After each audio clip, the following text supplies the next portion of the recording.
A escravidão dos nativos foi muito utilizada pelos portugueses durante a colonização. Em uma região como a Amazônia, repleta de rios e florestas, os índios eram considerados como a melhor alternativa para se explorar as riquezas da terra.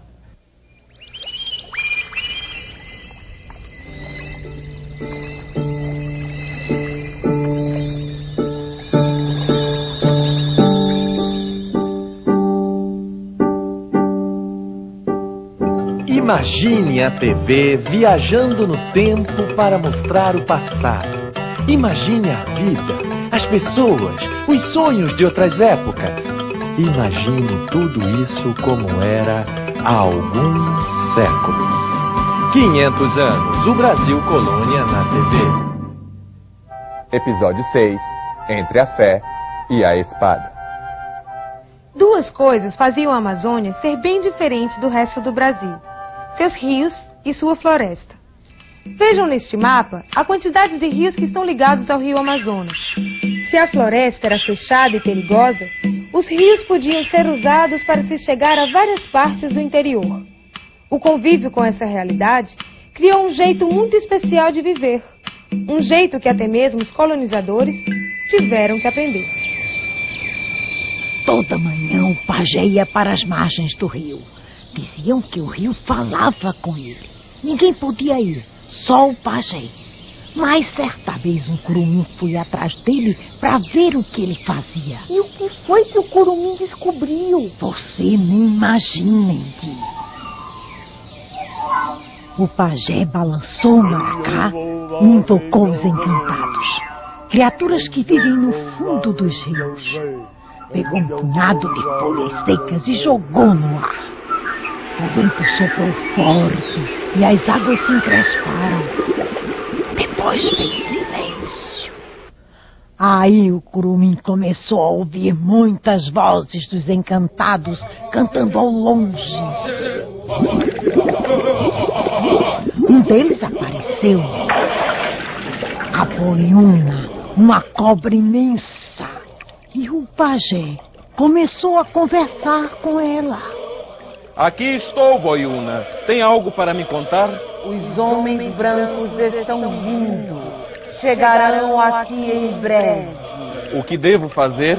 Preste atenção aos homens que vão chegar. Grandes transformações estão vindo. Grande perigo se aproxima. Perigo para o seu povo, para o rio, a floresta. Perigo até para nós, os encantados. Todos poderemos desaparecer para sempre. O curumim ficou lá, parado, quieto. Podia até ouvir o próprio coração. O curumim viu a boiuna? Não, o pajé via. O curumim sonhava.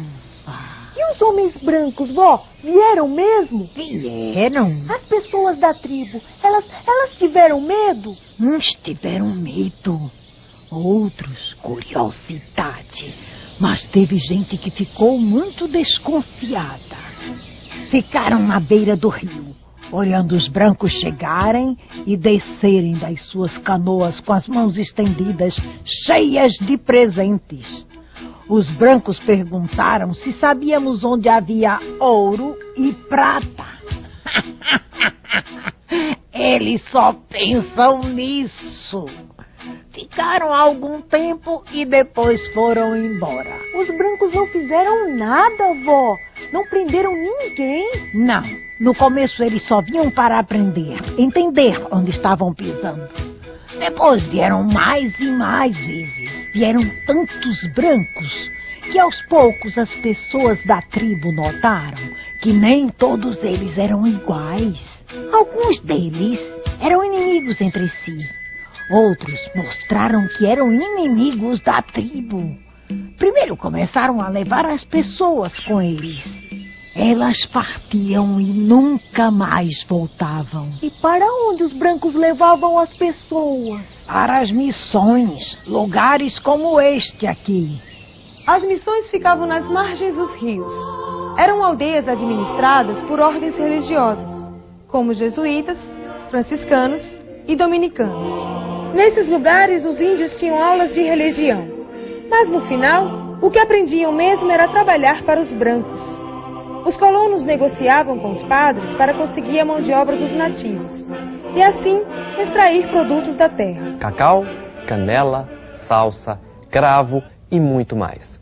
Os índios que conheciam bem a região eram obrigados a entrar na floresta para colher esses produtos, que os portugueses venderiam caro na Europa. Os portugueses faziam isso com todas as tribos. Dependia da tribo, dependia dos portugueses. Havia aqueles colonos que chegavam oferecendo anzóis para pescar, facas de ferro, sal. Os nativos foram se acostumando com aquilo tudo, até porque eram coisas que facilitavam a vida. E ficou assim. Eles traziam coisas de homem branco e as tribos davam coisas da floresta para eles. Ah, pelo menos ninguém morria. Morria sim, Andy. Ai, às vezes morria muita gente. Os nativos morriam a centenas, pois não tinham defesa contra as doenças trazidas pelos europeus, como a gripe, o sarampo e a varíola.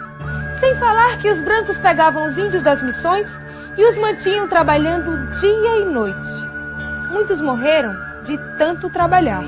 Esta situação de sofrimento não agradava os religiosos, porque afastava os índios das missões. Padre Vieira, provincial dos jesuítas vindo de Lisboa, tentou resolver o problema. Precisamos de índios. Eles conhecem tudo por aqui. Não damos um passo nessa terra sem eles. A maioria dos índios foi para as missões. Queremos que eles trabalhem para nós. Mas os padres não querem deixar. Claro! Vocês dizem que querem contratar os índios e acabam ficando com eles como escravos. Isso quando não entram nas aldeias cristãs e capturam todos como se fossem animais. Padre, por Jesus, entenda! Precisamos de muitos índios. Não vale a pena sair por aí, parando de missão em missão, até conseguir a quantidade que precisamos. Acordem, meus filhos. Deus espera que vocês libertem os cativos e oprimidos. Vocês se queixam. Ai, quem nos há de buscar um pote de água, um feixe de lenha? E eu digo, vocês mesmos podem fazer isso. Porque é melhor sustentar-se do próprio suor do que viver às custas do sangue alheio. O que o senhor quer dizer com isso? Acha que devemos trabalhar no lugar dos índios? É isso mesmo. Escrevi ao rei para libertar todos os nativos. Vocês vão ter que se virar sem eles. Mas isso vai nos prejudicar. Sem nossos escravos, perderemos a colheita do cacau. E do algodão, do fumo, perderemos tudo que temos. Reconhecendo que a situação poderia ficar ainda pior, Padre Vieira apresentou uma solução provisória que atendesse tanto aos interesses das missões quanto dos colonos. Acho um absurdo vocês escravizarem os índios. Mas, enquanto não resolvermos esta situação, os índios que foram registrados como escravos poderão continuar escravizados. Silêncio! Eu não terminei. Os índios que não foram registrados terão que receber salário para continuar trabalhando para vocês. O que era um escravo registrado? Era o nativo, que não aceitava a catequese, que lutava contra os portugueses e acabava capturado. Essas lutas eram chamadas pelos brancos de guerras justas. Então os padres não eram contra a escravidão dos índios, vó? Mais ou menos. Alguns padres só defendiam os nativos se eles aceitassem a religião dos brancos. Padre Vieira acabou conseguindo um decreto de Portugal. Ele dava às ordens religiosas na Amazônia o direito de proteger todos os índios que elas quisessem. Os colonos não gostaram e expulsaram Vieira junto com outros jesuítas. Limitados pelas leis, os portugueses continuaram subindo os rios, avançando pelo interior para conseguir mais índios. Encontraram outras tribos e a escravização continuou. Esse deslocamento de nativos do interior para as vilas e plantações dos brancos era chamado de descimento E ninguém fazia nada para impedir? Claro que sim. Os Manaus, por exemplo. Esse povo conseguiu reunir várias tribos da região do Rio Negro. Eles pretendiam resistir ao avanço dos portugueses. Durante 4 anos, os Manaus conseguiram dificultar a navegação de barcos portugueses nas águas do Rio Negro. Porém, o governador do Grão-Pará ficou uma fera e organizou uma grande expedição. O líder dos Manaus se chamava Ajuricaba. Houve luta e Ajuricaba foi preso. Os portugueses o acorrentaram e o levaram de barco até Belém. Contam que, quando o guerreiro viu a cidade, levantou-se da canoa e atirou-se nas águas, desaparecendo para sempre. Há quem diga que até hoje ele mora com os encantados no fundo do rio. Então os Manaus perderam a luta. Não, desta vez não. Depois da morte de Ajuricaba, os Manaus ainda resistiram por quase 30 anos. E houve outros que também resistiram, como a tribo dos Mura. Mura? Sim, os Mura viviam na região dos rios Madeira e Solimões. Ficaram com muita raiva quando um colono português tentou escravizá-los. Destruíram uma missão que havia na boca do rio Madeira e passaram a combater os portugueses do jeito que podiam. O que foi, José? O que aconteceu com você? Os Mura. Estávamos indo para as minas de ouro de Mato Grosso e eles nos atacaram. E sabe da maior? Os índios que estavam conosco nos abandonaram e se juntaram aos Mura. Traidores! Melhor mandar logo uma expedição acabar com eles, como fizeram com os Manaus. Os portugueses bem que tentaram, mas não era fácil acabar com os Mura. Morreu tanta gente, mas os Mura continuaram resistindo por muitos e muitos anos. Por que nosso povo tem que sofrer tanto nas mãos dos brancos? Contam que um dia, no começo dos tempos, Deus enviou um de seus profetas barbudos para a terra. Trazia 2 espadas, uma de madeira e outra de ferro.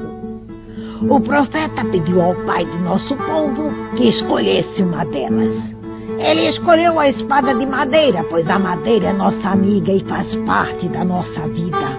Mas o pai do homem branco, que não conhecia a floresta, escolheu a espada de ferro, que corta a madeira. É por isso que temos perdido tantas lutas, pois a espada de madeira não é tão forte quanto a espada de ferro. Ainda bem que sabemos qual é a fraqueza da gente. Fica mais fácil de consertar. Basta a gente aprender a fazer espadas de ferro e tudo vai ficar bem. Não é, vó? É, meu filho. É sim. Tudo vai ficar bem. Entendi. Hora da aula. Salvou o Padre João!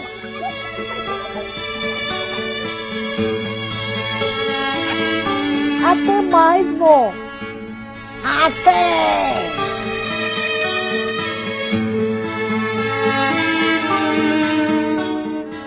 Desde a viagem de Cabral, que os portugueses esperavam encontrar muitas riquezas no território brasileiro. No próximo episódio, veja como a descoberta do ouro no interior do Brasil começou a mudar a face da colônia e as suas relações com Portugal.